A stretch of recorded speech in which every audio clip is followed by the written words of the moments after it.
July 3, 1979, the CIA gave birth to Islamic fundamentalism when President Carter signed a directive for United States intelligence to provide radical Islamic thinking and arms to Afghan fighters before the Soviet Union invaded. This is documented in a 1998 interview with Zbigniew Brzezinski, Carter's national security advisor. Who killed John O'Neill? Who killed John O'Neill?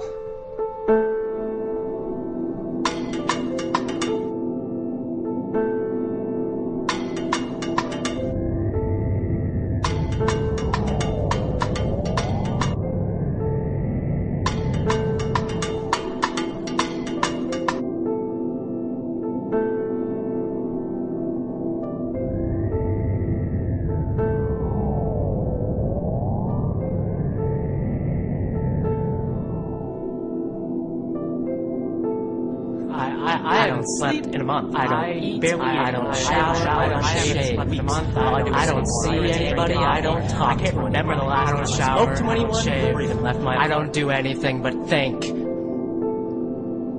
I know. I know they did it. I want to prove it. I have to prove it. What? I have to prove it. What? I must. I have to. Should I? Council on Foreign Relations, Trilateral Commission, Bilderberg Group, the CIA, Kissinger, Brzezinski, everybody. Everybody's everybody. Why don't more people figure out the puzzle? They care. The Council on Foreign Relations has controlled the world for 50 years. You can go on their website and read about it. Am I the only person who feels the need to know more? The need to know more? I'm afraid this obsession will be all for naught. But I am more afraid. Don't become of being like everyone else. I am more afraid of being at the 9/11. I was like everyone else. I was a flag-waving patriot. I thought Al-Qaeda did it too. I thought we should bomb the Arabs straight back to the fucking Stone Age just like everybody else. Bomb them straight to hell. Then I read about John O'Neill. Maverick counterterrorism expert in the FBI. O'Neill tracked Osama bin Laden since 1995. You know more about Osama than anyone in the world. Tracked him past the embassy bombings in '98, Cole bombing in 2000. He knew more about Osama and Al-Qaeda than anyone in the world. Isn't that interesting? And O'Neill, he got into some trouble. His investigations into terrorism were blocked from up on high. Blocked by whom? In summer 2001, he resigned as deputy director of the FBI. At the same time, he was publicly opposed to the anti-terrorism policies of President George W. Bush.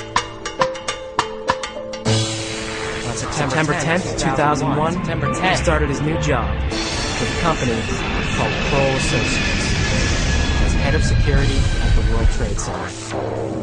A day later, he was dead, a victim of the September 11 terrorist attacks. Come on! The FBI's top counterterrorism expert, who had been chasing bin Laden for 6 years, just happened to take a job in the private sector. He was murdered in an internationally televised terrorist attack, blamed on his arch nemesis. Killed by his arch nemesis. How ironic. Coincidence? Fate? Conspiracy. Conspiracy. Why did O'Neill start working at the World Trade Center? Why were his investigations into Al-Qaeda stopped? Who arranged for him to get his new ill-fated job? I know the answers to these questions now. None of them have anything to do with Osama bin Laden. The more you look at the whole and not just the pieces, you don't know anything. The more you understand what really happened. John O'Neill is the key. Look into John O'Neill. Kroll Associate, Brian Jenkins, Jerome Howard. Look for John O'Neill. He's the key. Michael Cherkasky, you ever looked into the LAPD? Why don't you go back to the end? Robert Mueller. John O'Neill's investigations on there. See what cases the Federal Bureau of Investigation. Go back and look at Robert Mueller. Come back and look at CIA. Brat, John Miller, World Trade Center building number 7. Guess where they found out that Osama wanted World Trade Center building number 7. You want to know where that came from? 126. John Miller. It was on federal bunker office. Guess who? Of all the federal agents, John O'Neill, great friends. Get up. Jerome Howard. Brian Jerome Howard. William Bratton. Jerome Howard. Everybody have a guy who got John O'Neill his job at the World Trade Center. You'll know everything.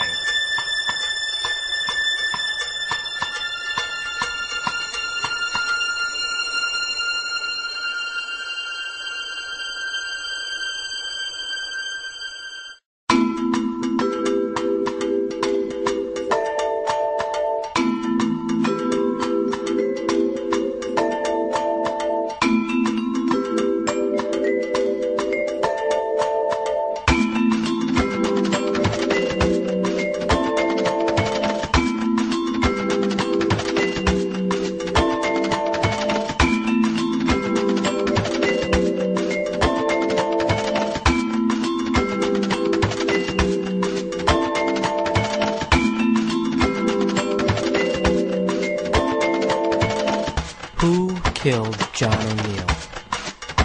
And why?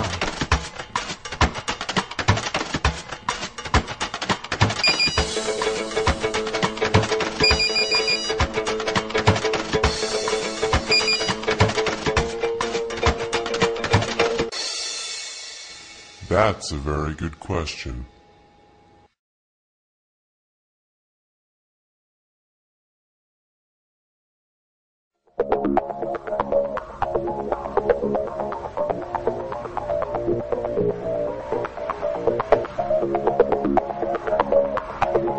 So who did kill John O'Neill? To understand what happened to John O'Neill, you have to know what happened on 9/11.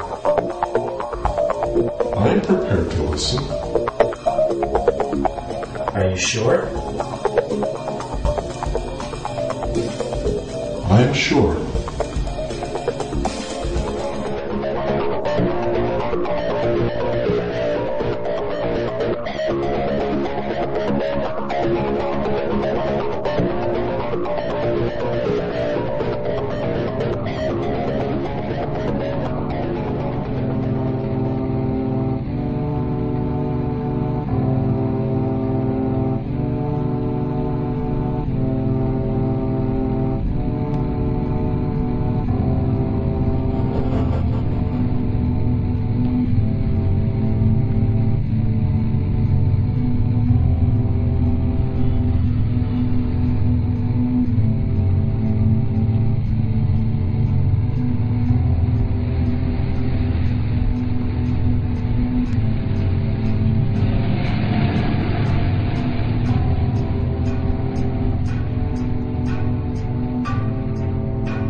The CIA created Islamic fundamentalism in 1979. It was a way to draw the Soviet Union into a war with Afghanistan.